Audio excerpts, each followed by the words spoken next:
अझै बोलौं के गरौं? हाम्रो पार्टी विकासवादी पार्टी हो, विकास गर्ने काम गर्ने पार्टी हो। हाम्रो पार्टी अगाडि बढ्ने पार्टी हो। हामी प्रतिशोध साध्ने, पुरानो पुरानो कुरा लिएर न्यू खोज्दै बस्ने होइन।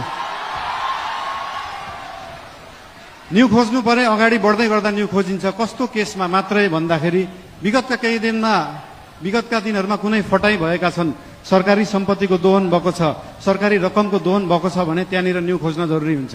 त्यहाँ न्यू खोज्छौँ हामी।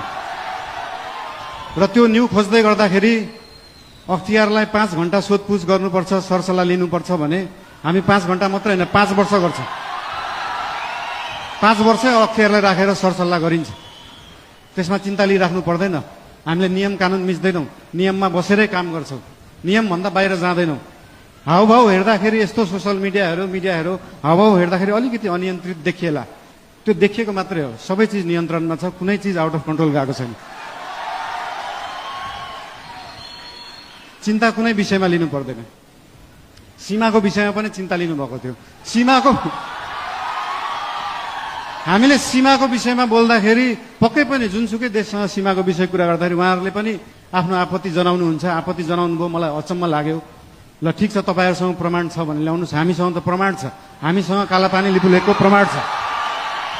र त्यो प्रमाण लिनलाई हामीले पहिला ब्रिटिसले राज गर्दाखेरि त्यो प्रमाण ल्याउनु पर्छ भने ल्याउँछौँ भनेका हो। हामीले ब्रिटिसलाई मध्यस्थकर्ता राख्न खोजेका होइनौँ। हामी हाम्रो छिमेकीहरूसँग आफै कुरा गरेर मिलाउँछौँ। हामीसँग प्रमाण छ र हामी ल्याउँछौँ। त्यो कुरा गरिएको हो। यसमा आशंका मान्नु पर्दैन। मेरो राष्ट्रियताप्रति कुनै आशंका मान्नु पर्दैन, कसैले पनि मान्नु पर्दैन।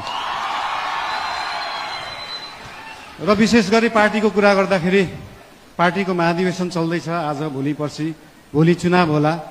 र पार्टीको महाधिवेशनमा पहिलेदेखि एउटा हाम्रो संस्कार चाहिँ कता कता बिग्रिएको थियो। पहिला गुट बनाउने, उपगुट बनाउने।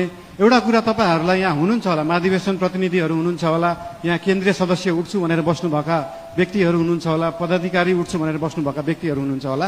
तपाईँहरूलाई एउटा कुरा स्पष्ट के भन्न चाहन्छु भने एउटा राम्रो नेता बन्नलाई, एउटा राम्रो राजनीतिज्ञ बन्नलाई जनताको आस्था, जनताको माया जित्नुपर्छ, कुनै समूहको मायालाई हुँदैन। त्यही भएर समूह बनाउने पछाडि नलाग्नु होला। त्यस्तो बिउ अहिले नै नरोप्नु कि त्यो बिउ भोलि रुख बनेर बीचबाट फाड्नु परोस्।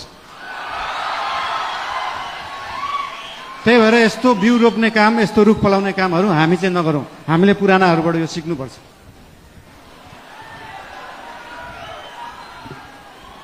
र एउटा कुरा के भन्न चाहन्छु भने हामी नयाँ पार्टी हो, नयाँ सोचले गर्दा